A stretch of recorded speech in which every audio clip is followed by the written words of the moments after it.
All right, looks like we're recording. Welcome back to Dr. T's Gee-Rhage. Supervisors are on a union break. So, recently I hurt my wrist. It's not swollen or nothing, but there's a tendon or something that's right around here. That's all messed up. And everyone's like, oh, it's carpal tunnel. But it's actually, I looked it up, it's the Queervas or something. The Queervas tendinovis. So basically, it's like the tendon that connects my thumb right around here. It's messed up. They say it's from like repetitive movements, like if you're working on stuff or playing sports. So I'm thinking I messed it up about 6 days ago when I was wet sanding the car, which brings me to today's surprise. Ignore the hood. The car, other than the hood, is painted. 2 coats of paint. My daughter painted it finally. Turned out pretty good. There's a couple of spots, mostly due to my own impatience. Like around here, I should have fixed this first, did something with this, but, I was in a hurry trying to get it painted and stuff. And then, we're doing it in the garage with the doors closed, so it was real hot. So we missed this part here. So, but overall, it worked really, really good. Oh, got my thumb in there. Worked really good. Got some nice paint going on there. We did 1 coat and then we wet sanded. And the first coat we did on the roof turned out really nice. Then I wet sanded it and we did a 2nd coat. And now you can see like it didn't turn out as nice, and we got like a run up there. So didn't turn out as good as I was hoping, but I wanted to get it done. I didn't want, the idea was to get it done so that I could go to a car show tomorrow. But ran the wires, still some issues. I'm thinking maybe my clutch neutral safety switch bypass is not bypassing the way I want it to. So but yeah, paint turned out pretty good. So I'm going to turn this into not only an update, but a paint review. So the paint we used, can't really see it too good. Rustoleum Farm and Implement. This one, it's low gloss black, but it turned out pretty glossy. Like not really a flat black, but at least it's not super shiny. Prevents rust, all that good stuff. They say to cut it, oh, I got some paint on me. They say to cut it with some mineral spirits, like 1%, 1.5% mineral spirit, or no, I think it was like 5%. Oh, never mind. Ain't getting the information off of there. But yeah, I think it was like 5%. And one of the guys online on another YouTube channel said to do 1.5%, 1%.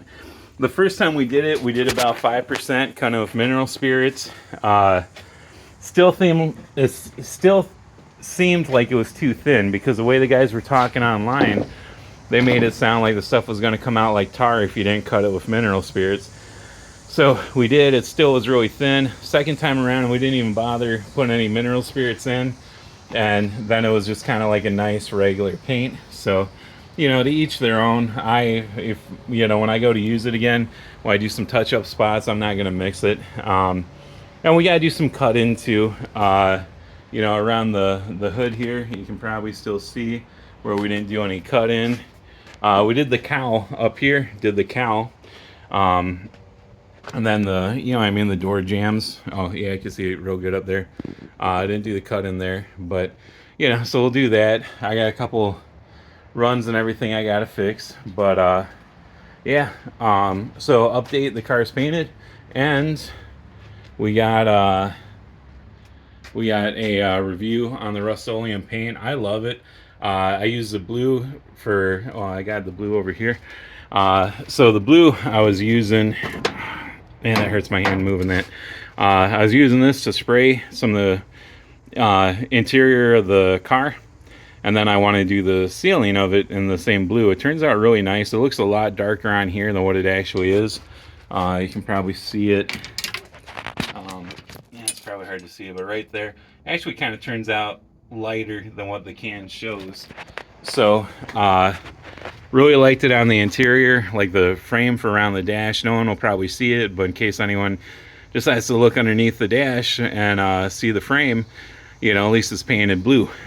So I like that a lot. I was like, I'm gonna do the ceiling in this, you know. So ended up doing buying a quart because they don't have it in the store at Menards. So ended up ordering it, and yeah, got a quart of it for I can spray the ceiling of the car, because as you can tell from, I did the rust encapsulator and then tried doing some primer filler and spray painting upwards with the rattle can. The propellant doesn't want to go up very well because of gravity. So I just got this, just doing it with a roller, which also, by the way, is how we did this. Everyone online, everyone and their mother online said to use a roller. You just get a little short 4-inch roller. You know, you get pretty good control over it. And it turned out all right, you know, and a lot of it's just a prep. You know, I was in a hurry. I didn't do as much prep as I should. You know, there's a couple spots we kind of prepped. But, you know, there was pre-existing orange peel. So you know how it is. You paint over orange peel. You know, that everyone online was like, oh, the Farm and Implement paint's so thick, it'll fix anything. You know, so if you got orange peel, don't worry about it. Not true. If you got orange peel, you're still... If you have orange peel on the paint job underneath it, when you scuff it, if you don't get the orange peel out, then you're still going to have it. So we had some orange peel. After the first coat, wet sanded the whole car, put a second coat on.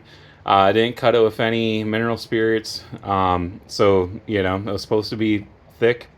Wasn't really. Still got some orange peel. Still got a little bit of run, so, you know. But I kind of, like I said, I was rushing it. We did it on a day where it was 67% humidity and about 80-something degrees, 85 degrees.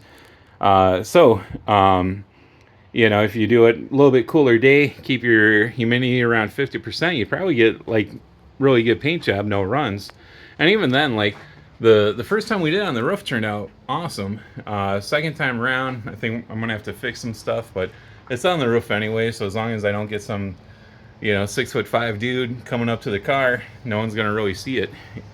So, but yeah, overall, I highly recommend the Rustoleum Farm paint equipment, especially if you're doing hot rods.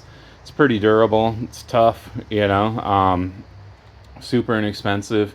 If you're doing show cars, you might want to do something else, but if you're like me and you like rat rods and kind of low maintenance stuff, then definitely do the Rustoleum. And yeah, that's about it for this video. Yeah, I want to do an update plus a paint recommendation, because I'm usually around for tool recommendations, so this is my paint recommendation.